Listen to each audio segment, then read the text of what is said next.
तो बिना किसी टाइम को वेस्ट किए हुए आज मैं एनालाइज करने वाला हूँ ओसारागी एपिसोड 1 को, जो कि कियोमी की एक न्यू सीरीज़ है जिसका पहला पार्ट आया है। और मैं काफ़ी इम्प्रेस हूँ कि ये 14 मिनट का एक पार्ट है, क्योंकि नॉर्मली पहले एपिसोड इतने लंबे नहीं होते किसी भी सीरीज़ के। तो स्टार्ट करते हैं without any time waste. And it's story की स्टार्टिंग में ही हमें एक कॉपीराइट म्यूजिक आ जाता है। इसी वजह से इस एपिसोड को एक्सप्लेन करते वक्त मैं तुम्हें ज़्यादा इसकी साउंड इफेक्ट्स नहीं सुनाऊंगा।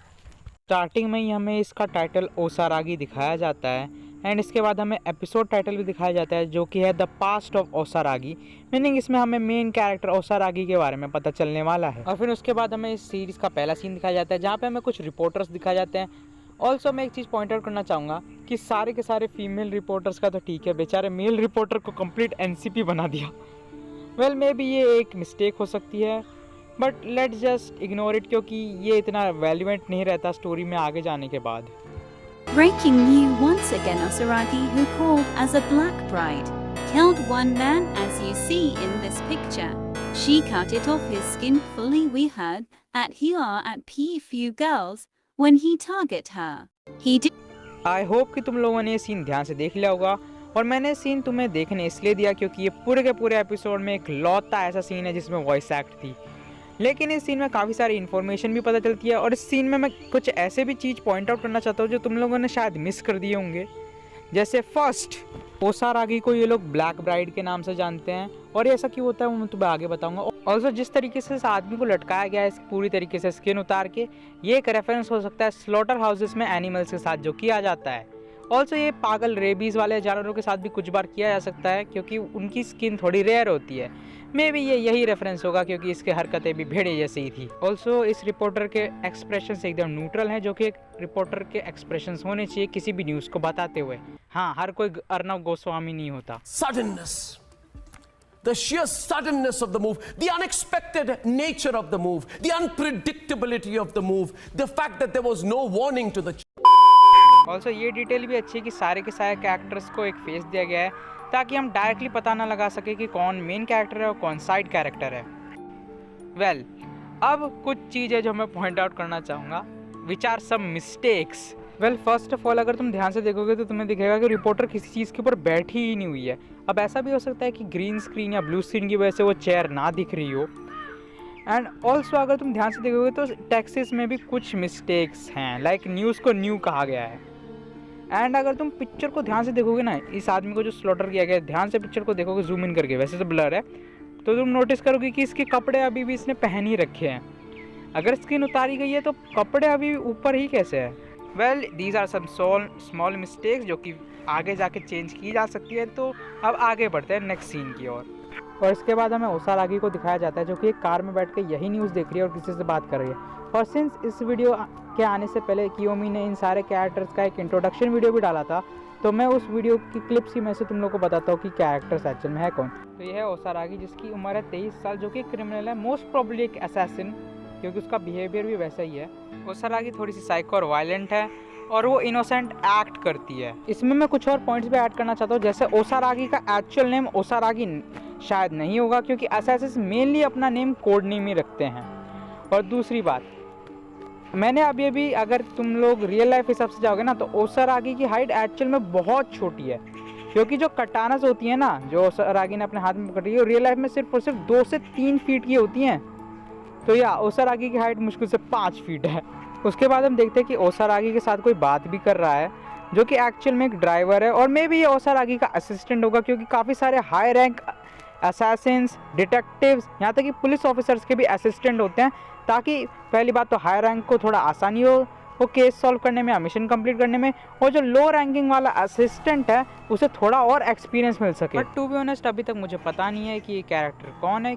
ये जेडन हो सकता है इंट्रोडक्शन वीडियो से, लेकिन इन लोग के हेयर मैच नहीं कर रहे, तो आई गेस ये कोई अनदर इंटायरली डिफरेंट कैरेक्टर है, जो कि एक्चुअल में ओसारागी का असिस्टेंट है। वेल, इसके बारे में आगे आने वाले एपिसोड्स में शायद हमें और पता चल जाए। तो बातों के बीच में ये असिस्टेंट ये सवाल पूछता है कि ओसारागी जैसी एक असैसिन एक स्मॉल कंपनी में काम क्यों कर रही है। तो ओसारागी ये बताती है कि ये सब वो अपने बॉयफ्रेंड की वजह से कर रही है, जो कि चाहता है कि वो एक नॉर्मल सिटीजन की तरह रहे। और इस सब बातचीत के बीच में ओसारागी के बॉयफ्रेंड का एक मैसेज आता है, जिसमें वो बोलता है कि थोड़ी बहुत गड़बड़ी हो गई है और वो सबको देखने की कोशिश करेगा। और मुझे काफ़ी अच्छी चीज़ लगी कि मैसेज को डायरेक्टली दिखाने की जगह एक पॉपअप मैसेज की तरह दिखाया जा रहा है, क्योंकि एक छोटी बट अच्छी डिटेल है। और फिर असिस्टेंट बोलता है कि ये मीटिंग बहुत बोरिंग होगी, बट जब ये लोग मीटिंग वाली जगह पे पहुंचते हैं तो ओसारागी का बीएफ दोबारा मैसेज करता है और बोलता है मीटिंग सडनली कैंसिल हो गई और उसे घर आ जाना चाहिए। और ये बात ओसारागी असिस्टेंट को बताती है। फिर असिस्टेंट बोलता है कि क्या वो ओसारागी को वापस घर छोड़ दे, तो इस बात पे ओसारागी स्माइल करती है और बोलती है कि उसकी ज़रूरत नहीं पड़ेगी। और इन दोनों को स्माइल करते हुए देख के ना मेरे को कुछ सही फीलिंग नहीं आ रही। और फिर हमें दिखाया जाता है कि ओसारागी उस मैंशन के अंदर चले गई है और इसमें वॉकिंग साउंड इफेक्ट भी डाला गया है ताकि सीन में थोड़ा इम्पैक्ट फील हो। उसके बाद हमें दिखाया जाता है एक ड्रंकन बिजनेसमैन जो ओसारागी के सामने खड़ा है और ओसारागी से पूछता है कि उसे नहीं पता था कि मीटिंग कैंसिल हो गई है।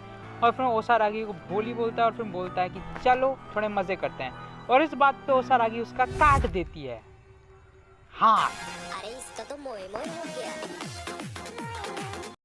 और फिर इसका पूरा नशा उतर जाता है और ये चीखता भी नहीं डर के मारे। और फिर ओसारागी बताती है कि एक्चुअल में ये लोग हैं जो ओसारागी के जाल में फंस चुके हैं। और इस बंदे को मारने से पहले ओसारागी इसको अपना नाम बताती है। और फिर हम ओसारागी को एक गाउन पहनते हुए देख सकते हैं, जो कि क्रिश्चियनिटी में औरतें अपनी शादी के दिन पहनती हैं।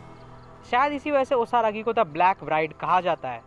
जिसके बाद ओसारागी अपना कटाना उठा लेती है इस आदमी को मारने के लिए। और फिर तब सीन ब्लैकआउट हो जाता है और फिर हमें दोबारा सीन दिखाया जाता है जहाँ पे ओसारागी वॉशरूम में हाथ धो रही है। अब सीन एक्सप्लेन करने से पहले अगर तुम यहाँ पे कोने में देखो ना तो एक ब्लड मार्क है। इसका मतलब ओसारागी ने यहाँ पे किसी का मत्था पटक के उसे मारा है, क्योंकि अगर ऐसे ही मारती तो ब्लड पूरा फैला हुआ होता। बट ये एक बट करके एक निशान है, मतलब सिंपली यहाँ पे किसी का सर पटका गया और समथिंग, वरना बीच में भी खून होता। वेल मुझे इतना कैसे पता, मैं बाद में बता दूंगा तुम लोग को। तो जब ओसारागी अपने खून से सने हाथ धो रही होती है तभी एक कॉल आता है और फिर ओसारागी उस कॉल को ओपन करके वहाँ पे रख देती है। और फिर हमें पता चलता है कि ओसारागी के बॉयफ्रेंड का कॉल था। और तब ओसारागी जब उसका बॉयफ्रेंड पूछता है कि क्या हो रहा है वहाँ पे, शायद वो बहुत कंसर्न होगा कि ओसारागी अभी तक आई क्यों नहीं, तो ओसारागी अपनी एक्टिंग चालू कर देती है कि यहाँ पे सब लोग का मर्डर हो चुका है, सब मर चुके हैं, प्लीज़ उसे बचा ले, और रोना चालू कर देती है। और इस बीच उसका बॉयफ्रेंड काफ़ी कंसर्न होता है कि मैं आ रहा हूँ, रुक जाओ, कहीं पे छुप जाओ। और इस बीच ओसारागी काम में साइकोपना दिखता है कि यहाँ पे सब कंसर्न है, she is just using her lipstick has a fake blood. Well that was clever, not gonna lie.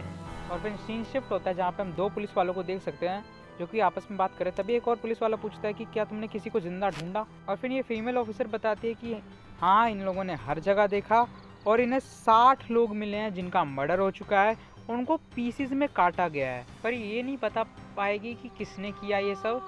तभी मेल इंस्पेक्टर बोलता है कि ये पक्का ओसारागी ने किया होगा, क्योंकि वही है जो ये कर सकती है। अब जिस हिसाब से इसने ये बोला है ना, मुझे लग रहा है या तो ओसारागी बहुत ही ज़्यादा एक्टिव कोई क्रिमिनल और या फिर असैसिन है, या फिर उसका अपना एक स्टाइल है कि वो लोगों को पीसीज में काट के मारती है। और हम देख सकते हैं कि फीमेल ऑफिसर तक ओसारागी के नाम से डर गई, मीनिंग या ओसारागी बहुत बड़ी कोई असैसिन है। वेल फिर सीन कंटिन्यू होता है जहाँ पे ये लोग ये कंक्लूड करते हैं कि अब कोई भी नहीं बचा। लेकिन तभी इन्हें आती है एक आवाज़, और आवाज़ आने के बाद इन्हें दिखता है कि ओसारागी भाग रही है इनके साथ। इसके बाद इनका सीनियर ऑफिसर जो कॉप है, जो कि हमें सीन में नहीं दिखाया गया, वो इन पे चिल्लाता है और पूछता है कि आखिरकार ये कौन है फिर अगर कोई नहीं बचा तो। और ये दोनों भी शौक होता है कि ये कैसे हुआ। और फीमेल ऑफिसर ये बात कंफर्म भी करते हैं, कहते हुए कि उसे नहीं पता ये कैसे हुआ। तो ऑफिसर दोबारा पूछता है कि तुमने हर जगह चेक की थी, जिस पर मेल ऑफिसर बोलता है कि उसने मैन वॉशरूम चेक नहीं किया, क्योंकि वैसे भी सारे मर्द मर ही चुके थे उस पार्टी में सब लोग, तो वॉशरूम चेक करने का कोई सेंस नहीं था। पर वो गलत निकला और सीरियसली ये एक बहुत बड़ी मिस्टेक थी अगर ये लोग डिटेक्टिव या फिर पुलिस हैं, क्योंकि ऐसे मास मर्डर के केस में तो लोगों के फ़ोन के प्राइवेट सेक्शंस तक को नहीं छोड़ा जाता भाई, उनको लिटरली नंगा करके तक इन्वेस्टिगेशन की जाती है। तो हाँ, इन लोगों का सैलरी कटने वाला इस महीने का आएगा।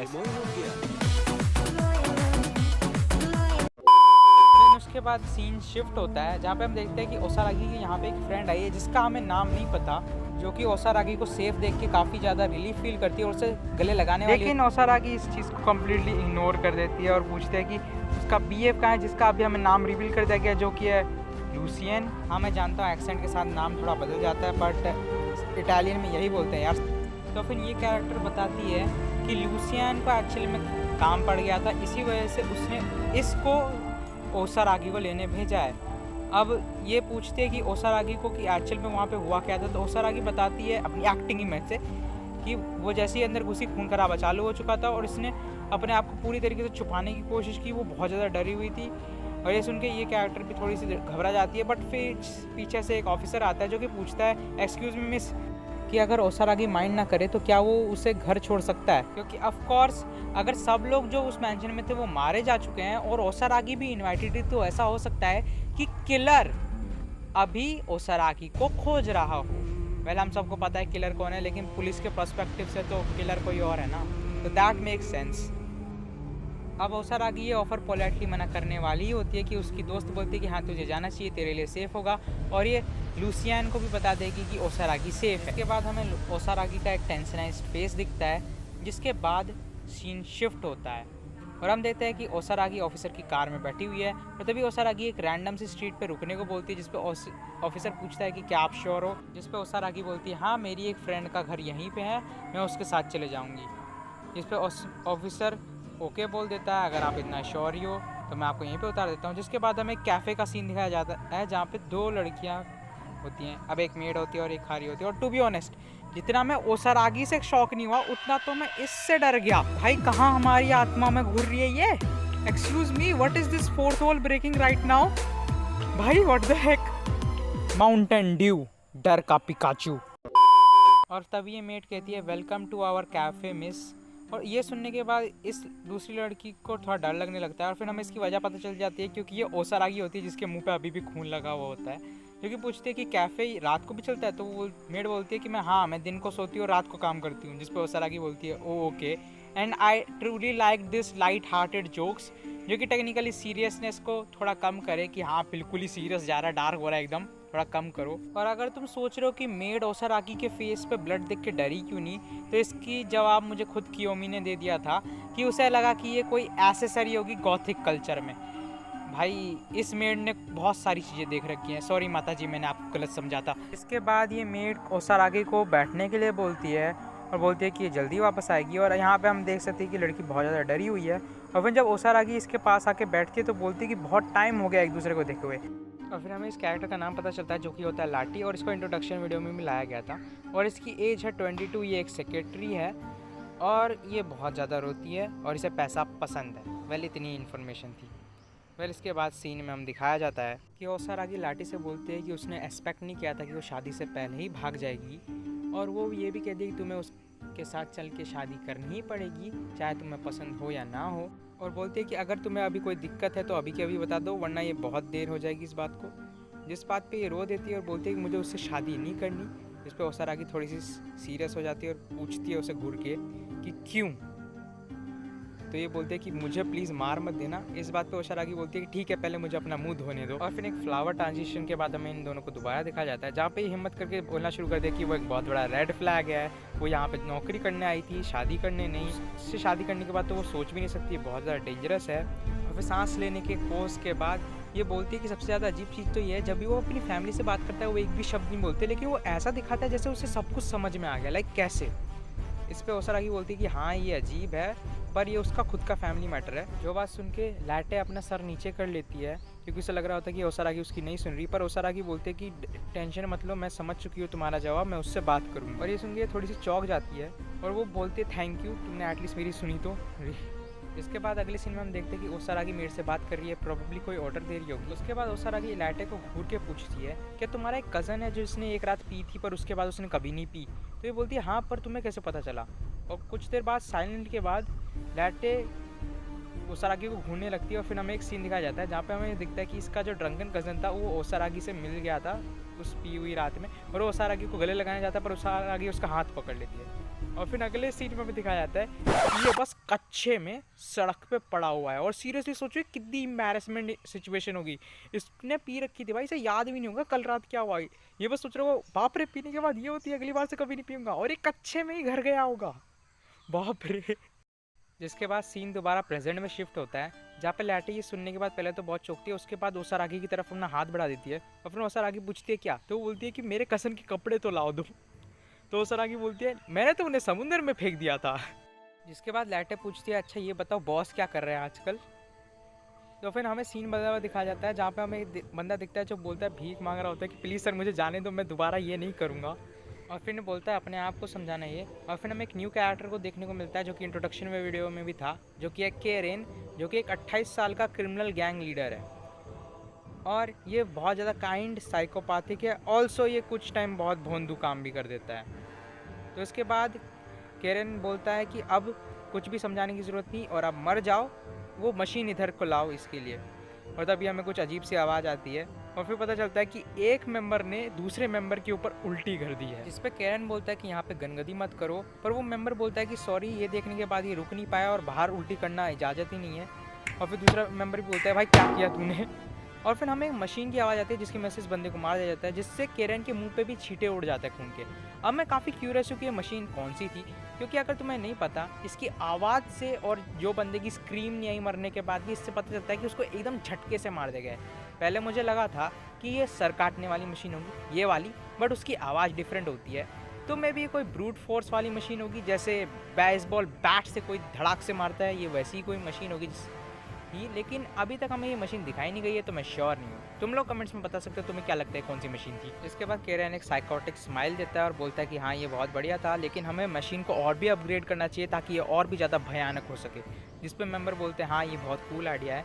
तभी केरन को एक मैसेज आता है ओसारागी से और वो बताती है कि मिशन कंप्लीट हो चुका है। जिस पे केरन बोलता है इसमें बहुत ज़्यादा टाइम लग गया, 1 घंटा, जिस पे हमें पता चलता है कि ये लोग इससे भी बड़े बड़े काम कर चुके हैं। मतलब 60 लोगों को मेंशन में टपकाना इनके लिए ज़्यादा कुछ बड़ी बात नहीं थी। और फिर एक मेंबर बोलता है कि बॉस, हमें यहाँ से चलना चाहिए, इससे पहले कोई आ जाए। जिस पे केरन बोलता है कि हाँ, उसे पता है। और यहाँ पे मुझे ये बात अच्छी लगी कि केरन अपना फ़ोन फेंक के अपना मुँह साफ़ कर रहा होता है, ताकि अगर फ़ोन से कोई उन्हें ट्रैक भी करने वाला हो तो वो ट्रैक ना कर पाए। It was a good detail.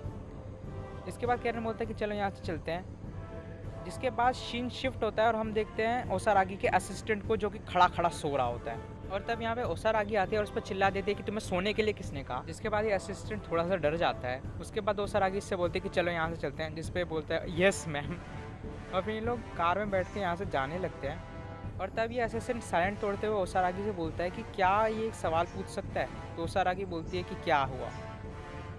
तो ये बोलता है कि क्या मैं आपका पास जान सकता हूँ। जिस पे ओसारागी पहले तो बहुत सीरियस हो जाती है, लेकिन उसके बाद स्माइल करके बोलती है श्योर, जब वो एक बच्ची थी। और फिर हमें पास्ट का सीन दिखाया जाता है जब ओसारागी एक बच्ची थी। वो एक नॉर्मल अच्छी बच्ची थी, बिल्कुल दूसरों की तरह। उसके पापा बहुत बिजी रहते थे, लेकिन वो उसकी केयर करते थे। और फिर ओसारागी ये भी बताती है कि अपने डैड से आर्ग्यूमेंट के बाद उसकी मम्मी भी हमेशा बैड मूड में रहती थी, लेकिन वो हमेशा ओसारागी के लिए एक अच्छी माँ ही बनी रहती थी। और फिर हमें पता चलता है कि ओसारागी के पेरेंट्स का अरेंज मैरिज हुआ था, इसी वजह से वो एक दूसरे को पसंद नहीं करते थे, पर वो ओसारागी के लिए अच्छे पेरेंट्स बनने की कोशिश करते थे।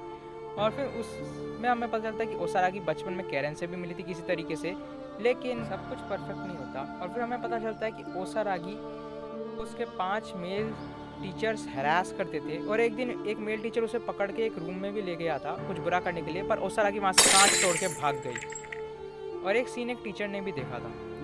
हालांकि उसके बाद सीन शिफ्ट होता है और हमें पता चलता है कि ओसारागी ने डिसाइड कर लिया था उस टाइम पे कि वो अपने पेरेंट्स को बताएगी, क्योंकि अब बहुत ज़्यादा हो चुका था। और तब हमें दिखाया जाता है कि केरन एक जगह पे खड़ा है जहाँ पे ओसारागी केरन से मिलती है और बोलती है क्या हुआ। तो केरन बोलता है कुछ नहीं, बस। इतने में ओसारागी सामने देख के बहुत ज़्यादा शौक हो जाती है, जहाँ पे केरन बोलता है कि वहाँ पे मत देखो ओसारागी। और ओसारागी मॉम डैड करके उस डायरेक्शन में भाग जाती है। और फिर हमें पता चलता है कि ओसारागी के पेरेंट्स कार एक्सीडेंट में मर चुके थे और उस दिन ओसारागी ने अपने सबसे करीबी लोगों को खो दिया।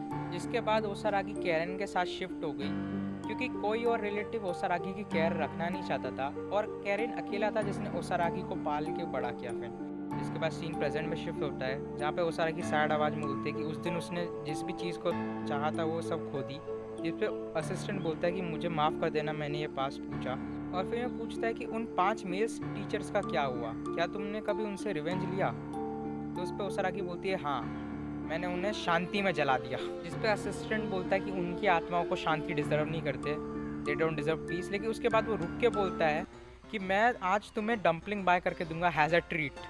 जब से ओसारागी बोलती है कि ट्रीट किस चीज़ के लिए, लेकिन फिर ओसारागी बोलती है कि ट्रीट को कोई मना नहीं करता। जिसके बाद ये लोग हंसते हैं थोड़ा सा। जिसके बाद सीन शिफ्ट होता है एक ऑफिस में, जहाँ पे ओसारागी और लुकैन खड़े होते हैं, जहाँ पे उनका मैनेजर उन्हें सब कुछ समझा रहा होता है।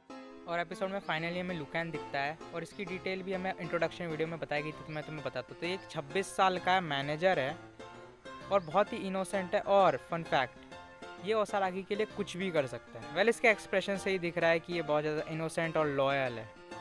जिसके बाद लेक्चर देने के बाद मैनेजर नोटिस करता है कि ओसारागी का एक्सप्रेशन बहुत कंफ्यूज्ड है, मीनिंग उसे कुछ भी समझ नहीं आया। इस पर वो लुकैन से पूछता भी है कि क्या उसने सुना भी जो मैंने कहा।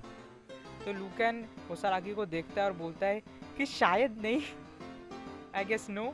जिस पे वो मैनेजर से बोलता है कि आप बस उसके ऊपर चिल्ला रहे हो बात करने की जगह पे, रुको मैं उससे एकदम शांति से पूछता हूँ। जिसके बाद वो ओसारागी से बहुत ही प्यार से पूछता है कि क्या वहाँ पे क्या हुआ था मेंशन में, क्योंकि ये मीटिंग भी इसी कंपनी ने सेटल की थी ना। तो उसके बाद ओसारागी बोलते कि वहाँ पर जब वो गई थी तभी खून खराबा चालू हो गया था और ये छुप गई बाथरूम में क्योंकि बहुत ज़्यादा डरी हुई थी। जिस पर लू कैन भी इसके ऊपर सिंपैथी दिखाता है, लेकिन मैनेजर ज़्यादा कुछ इंटरेस्टेड नहीं होता। जिसके बाद ये बोलता है देखा कितनी आराम से हो गया। जिस पे मैनेजर बोलता है ओके आई गेस, क्योंकि इस केस में इतनी कुछ लीड भी नहीं थी और ओसारागी के ऊपर प्रेशर डालने से भी ज़्यादा कुछ नहीं होने वाला। और फिर यहाँ पे मैनेजर बोलता है कि तो जाओ अपना सेकंड काम करो ओडेटी। इसका मतलब हमें पता चलता है कि ओसारागी का एक्चुअल रियल नेम ओडेटी है या फिर ये एक नॉर्मल नेम उसने रखा है ताकि उसे कोई पहचान ना सके पब्लिक में। जिसके बाद ओसारागी कंफ्यूज हो जाती है कि उसका सेकंड जॉब कौन सा सेकंड जॉब। इस पर मैनेजर बोलता है अरे जो सेकंड जॉब तुम करती हो डिज़ाइनर, तुमने ही तो बताया था। जिसके बाद ओसारागी अचानक से बोलती है कि हाँ उसका सेकंड जॉब। जिसके बाद वो बाय बाय करती है दोनों को, जिसमें वो मैनेजर को एंग्री बर्ड बोल देती है। जिसे सुन के मैनेजर चौंक जाता है और बोलता है कि क्या तुमने देखा उसने मुझे क्या बोला, उसे ये सब पता कैसे चला। जिसके बाद लुकेन बोलता है आपकी बेटी भी तो आपको यही बोलती है। जिस पे बॉस बोलता है कि ये थोड़ा पर्सनल हो गया, दैट वाज पर्सनल। जिसके बाद हमें सीन शिफ्ट किया हुआ दिखाता है जहाँ पे हम देखते हैं कि ओसारागी कुछ और असैसिन्स के साथ खाना खा रही है। यानी इससे ये तो कंफर्म हो ही जाता है कि ओसारागी एक असैसिन है, क्योंकि इनके क्लोथ देख के मैं बता ही सकता हूँ कि ये असैसिन है। इसके बाद सीन दोबारा शिफ्ट होता है और हमें एक ट्रेन दिखाई जाती है जिसके अंदर ओसारागी बैठी होती है और एक आदमी खड़ा होकर ट्रैवल कर रहा होता है। तभी एक लड़की आती है जो कि बहुत सैड होती है और उस आदमी से पूछती है अंकल क्या मैं यहाँ पे बैठ जाऊँ। इस पर आदमी उस बच्ची पे चिल्लाने लगता है और बोलता है कि यहाँ से जाओ, मैं यहाँ पे बैठ रहा हूँ। जिस बात पे ओसारागी उस आदमी को लात मार देती है और मैं बोलता हूँ सही में ये बहुत ज़्यादा डिजर्वेड था। आई मीन पहले तो बिल्कुल खड़ा होकर जो ट्रैवल कर रहा है और बच्ची ने जैसे ही सीट मांगी तो सीट पे बैठ रहा है, हरामखोर। और फिर देख के बच्ची बहुत खुश होती है और ओसारागी के साइड में बैठ जाती है। जहाँ पे कुछ देर के साइलेंस के बाद ओसारागी उससे पूछते हैं क्या वो ठीक है। वो बोलती है थैंक यू, ओसारागी को हैज़ अ प्रिटी लेडी कहते हुए। इसके बाद ओसारागी स्माइल करती है और बोलती है कि क्या तुम इस सिटी में न्यू। जिसके बाद इन लोगों की बातचीत चालू हो जाती है। फिर हमें दिखाया जाता है कि शाम हो चुकी है और ओसारागी स्टेशन पे पहुंच चुकी है। और ओसारागी जैसे ही स्टेशन से बाहर निकलती है तो फिर कुछ देर चलने के बाद वो अचानक से रुक जाती है। और जब वो पीछे देखती है कि उसे रोका किसने, तो वो देखती है कि वही बच्ची है जिसने ओसारागी का हाथ पकड़ लिया है। तो ओसारागी उस बच्ची से पूछती है कि क्या हुआ। तो वो ओसारागी से बोलती है क्या आप मुझे प्लीज़ घर छोड़ सकते हो। और उसका घबराया हुआ चेहरा देख के ओसारागी उससे पूछती है कि क्या गलत हो गया। तो वो बताती है कि डार्क स्ट्रीट में एक अपार्टमेंट है जहाँ पे एक पियक्कड़ आदमी रहता है जो कि बहुत बुरा है और उसे गलत गलत जगह पर छूता है और उसने उसकी बहन के साथ भी ये कर रखा है, इसलिए बहुत ज़्यादा डरी हुई है अकेले जाने में। जिसका बात सुन के ओसारागी थोड़ा सा सोचती है और फिर इसका हाथ कस के पकड़ लेती है और फिर बोलती है कि टेंशन मत लो, मैं तुम्हें घर छोड़ दूँगी। जिस पे ये ओसारागी का थैंक्स बोलती है और फिर हमें दिखाया जाता है कि ओसारागी स्माइल कर रही है पर फिर ओसारागी सीरियस हो जाती है। और फिर हमें सीन शिफ्ट करते हुए दिखाते हैं जहाँ पे ओसारागी इस बच्ची को छोड़ के बोलती है कि अब तुम जा सकती हो बेटा। इस पे ओसारागी का थैंक्स बोलती है और ओसारागी भी बोलती है विद माय प्लेजर। ओसारागी वहाँ पे खड़ी रहती है ताकि वो मेक श्योर कर सके कि क्या वो अपने घर में जा रही है कि नहीं। लेकिन तब ओसारागी थोड़े से कंफ्यूज फेस के साथ पूछती है कि क्या ये तुम्हारा ही घर है। इस पे वो बच्ची बोलती है हाँ हमने यहाँ पे रहना चालू कर दिया। जिसके बाद ओसारागी उसे बाय करती है और तब हमें दरवाज़ा बंद करने की आवाज़ आती है। जिसके बाद ओसारागी का फेस सीरियस हो जाता है और वो अपना हाथ नीचे कर लेती है और फिर वो सीधे स्क्रीन की तरफ देखती है। इसके बाद हमें सिटी का सीन दिखाया जाता है जहाँ पे सारी लाइटें बंद हो गई हैं। फिर हमें शराबी को दिखाया जाता है जो मोस्ट प्रोबेबली वही ड्रंकन मैन होगा डार्क स्ट्रीट वाला। और फिर हमें दिखाया जाता है कि वो किसी को देखता है और फिर हमें पता चलता है कि ओसारागी अपनी कटाना के साथ। और ये देख के इस बंदे का नशा भी उतर जाता है और फिर होता है टू बी कंटिन्यूड। मतलब दिन मर जाएगा कुत्ते की मौत, जग में सब कहेंगे मर गया मात। अब यहाँ पे ओसारागी का एपिसोड 1 ख़त्म हो जाता है। हालांकि इस एपिसोड में हमें काफ़ी सारे सवाल भी मिल जाते हैं, लाइक ओसारागी का रियल नेम क्या ओडिटी ही है या फिर उसका रियल नेम कुछ और है। ये लाटे की शादी होने किससे वाली थी। ओसारागी के पास्ट में जो ये टीचर दिखाई गई थी जिसने ओसारागी को भागते हुए देखा था, क्या इसने कुछ किया भी था। कैरन क्या पहले से क्रिमिनल था या फिर वो बाद में क्रिमिनल बना और उसने ओसारागी को भी क्रिमिनल बना दिया। कैरन ने जो मशीन यूज़ की थी वो एक्चुअल में कौन सी वाली मशीन है। ओसारागी का असिस्टेंट का एक्चुअल नेम क्या है और क्या वो बस उसका असिस्टेंट ही है या फिर कुछ और। जो ये छोटी बच्ची हमें दिखाई गई जिसका ओसारागी के साथ इतना अच्छा टाइम गया, क्या उसका आगे कुछ रोल भी होने वाला है। वेल, इन सारे सवालों का जवाब मे बी हमें नेक्स्ट एपिसोड में मिल जाए और अगर मैंने कोई डिटेल छोड़ दिया तो तुम उन्हें कमेंट भी कर सकते हो। तब तक के लिए यही था ओसारागी एपिसोड 1। का मेरा एनालिसिस। अगर तुम्हें ये वीडियो पसंद आई है तो तुम कमेंट करना ना भूलना, और अगर तुम चाहते हो कि मैं किसी और सीरीज़ को भी एनालाइज करूँ गचा की, तो तुम मुझे कमेंट कर सकते हो। Well then, take care and good bye.